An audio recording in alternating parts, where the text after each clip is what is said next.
that type of assignment, whether they are temporary, voluntarily, part-time, bank staff, a parent, they will be considered as employed by the school if they have that authority to actually use force. So the school will carry the responsibility and accountability for that. The headmaster of that school will actually carry that accountability and responsibility. So there is a training issue there, without a shadow of a doubt. Any staff that are foreseeably likely to need to do this will need to be trained. There is no way you can cut that. That's an absolute. So that's something to bear in mind on that point there.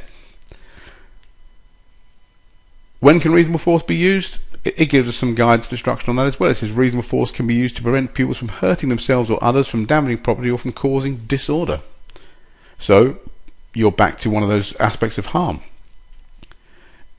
In a school, force is used for two main purposes: to control pupils or to restrain them. And they've already mentioned this earlier on, but I think they're going to clarify it again, because they say here that schools can use reasonable force to remove disruptive children from the classroom where they have refused to follow an instruction to do so, prevent a pupil behaving in a way that disrupts a school event or school trip or a visit, prevent a pupil leaving the classroom where allowing the pupil to leave would risk their safety or lead to behaviour that disrupts the behaviour of others, prevent a pupil from attacking a member of staff and another pupil, or to stop a fight in the playground, and to restrain a pupil at risk of harming themselves through physical outbursts. So this is not an exhaustive list, and the guidance document actually states that this is not an exhaustive list, it's not an absolute list. So they are some examples where you would be allowed as a member of staff at school to use force.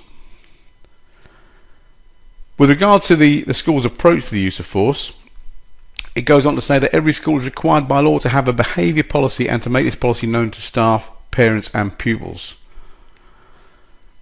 But schools do not require parental consent to use force on a student. So you do not need the consent of parents if you're using force. And schools should not have a no contact policy.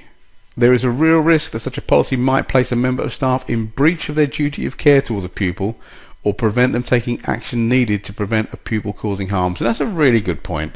And schools now cannot have a no contact policy. I mean, there are schools probably that still have them. They existed some time ago, and it was a bit of a non-starter really, because people thought if they stopped staff touching children, then they wouldn't have any liability. But then children hurt themselves because staff don't touch them, and the school has a liability. So you can't have a no contact policy. And if you've got anyone in your care where force is going to be used, then a no contact policy technically isn't worth the paper it's written on. So I think that's a good statement to validate that point. Under using force, it says a panel of experts identify that certain restraint techniques presented an acceptable risk when used on children and young people, and the techniques in question are the seated double embrace, which involves two members of staff forcing a person into a sitting position and leaning them forward while a third monitors breathing. Now, once again, you've seen the example of that in our module on position asphyxia on the course. That is the position that young Gareth Myatt died in, so therefore that is absolutely banned. But if you are a head teacher or a governor of a school listening to this, please check the training you're getting, because we are still in 2013 coming across training providers who are teaching exactly the same technique. What they've done is change the name. They call it something else, like a seated wrap or a seated something else. But technically, if it's a seated position that is functional on the basis that it's impairing diaphragmatic movement and lung function, then you've probably got a seated double embrace, and you do not want to be using that in your school. And if you are the head teacher listening to this, please get rid of it now, because you are liable for it. Even though the training company teaching it, you are liable because you brought the training company in. So get shot of that technique straight away. There are better ways to do this. The double basket hold, which involves holding a person's arms across their chest. So again, you've seen photographs of this in our module on position asphyxiation.